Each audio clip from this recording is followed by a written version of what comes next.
to that incredible moment. He was born on the 7th of Adar, which is an auspicious day. We all know that as the day of Moshe Rabbeinu, Yom Kippur. And because he had a second bar mitzvah, he was going to make it through that day. Okay? And decides, literally, in the most elegant way, to leave us. The Kodesh Baruch Hu takes him and calls him for the Seudah Shel Mala on Purim morning.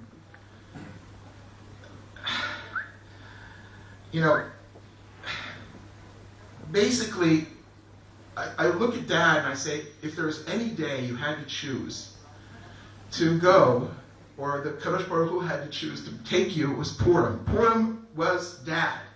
Okay? Purim is about Simcha. You should be Ach Sameach. And my father was always the most optimistic, easygoing, wonderful person you could ever see. If you ever saw him eating, especially lamb chops or a milkshake, if you saw him traveling, if you saw him looking at this beautiful forest where we're going to put him in the earth, if you saw him playing basketball or working with his friends and his colleagues, if you saw him, reading from the Torah, or drinking schnapps, or putting hot sauce, my father had fun. But it wasn't the fun of frivolity. It wasn't the fun of just, a good time. My father enjoyed life. He represented life. And if there's ever a day that's an important day to go, it's Purim. Purim is a time of miracles, of nisim and niflaot, but especially nisim nistaot.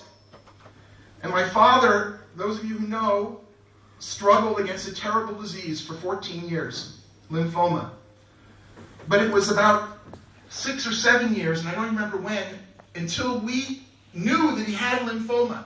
He kept it a secret from us because he didn't want to disturb us and upset us. And in fact, it was incredible how long he survived, but not just survived, but flourished despite the disease. My father's most productive years, probably, were those last 14 years. He had a lot of productive years. He did incredible things in his life. But he basically was a person of miracles. And I spoke with his doctor, Ben Yehuda, and I was actually speaking to her on the morning of his passing. We were talking about treatment methods, and she was, trying to describe to me, how long he could survive, what we were going to do. And she said, I went to that party you guys had for his second bar mitzvah, and I understood the secret of his survival, which was the love that everybody here and there was giving him, and the love that he radiated back. Purim is also about community, matanot levyonim and mishloach manot. My father was an ish of community, both in Venice, where he found his way back to Torah, and here in Jerusalem. He was a community man in his various companies, all three of them, and he was a family man who loves his family, and his family loved him more than anything. Purim is about leadership, and my father was a leader in the best sense of the word. He never wanted to just watch, he wanted to do. He wanted to create, and he basically proved and taught us that at 65 you don't go to a golf course, and at 70 you don't go down to Florida or to a lot. You get busy and you get some work done. And the thing which was occupying him over the last several months was starting another company, or writing another sequel to his book. And finally, that this book, which it was only published last year, and which a friend of his, Gerald Schroeder, said, will open up a new vista for you each time you view the heavens. On the last night of his life, my father asked to be taken to see the sky. That's what he wanted to do. He said, I want to see the sky. He had no idea it was going to be the last night of it. He just wasn't aware, but he said, take me to see the sky. Dad, we're about to bury you in this forest, which you love so much. He crawled all over this place. He would go to get treatments of chemo, and it had this routine, and my father was a man of routine. And he would finish the chemo where they'd fill him with poison, and then instead of going to, lie down or hide, he would go to take a hike, and then he would eat his hearty Indian meal at Almora. But he loved this forest. And it's appropriate, Dad, who loved Jerusalem and the forest, you're going to be buried here. We're sad because we miss you. We love you.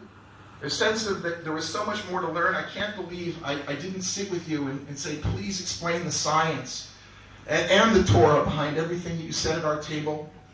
I'm sorry that I didn't get you your last meal of lamb chops at the Purim Suda. He was asking for lamb chops, and I was coming that day. Momo was going to make the lamb chops. I didn't get it to you, Dad. But we can't be sad. Okay, we can't, because this was a great life. This was a life of dignity, of achievement, of wonder. It was a storybook life. We should all be zoche to have the life that my father, David Medved, had.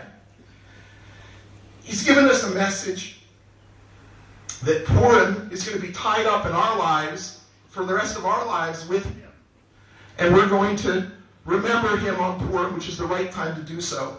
Dad, I'm sure you're going to go up to the Kisei Kavod, which you spoke about at your second bar mitzvah, and see the Livnat Hasapir, and make shalom between Einstein and Moshe Rabbeinu. And just, we love you so much. Yitzchak Baruch.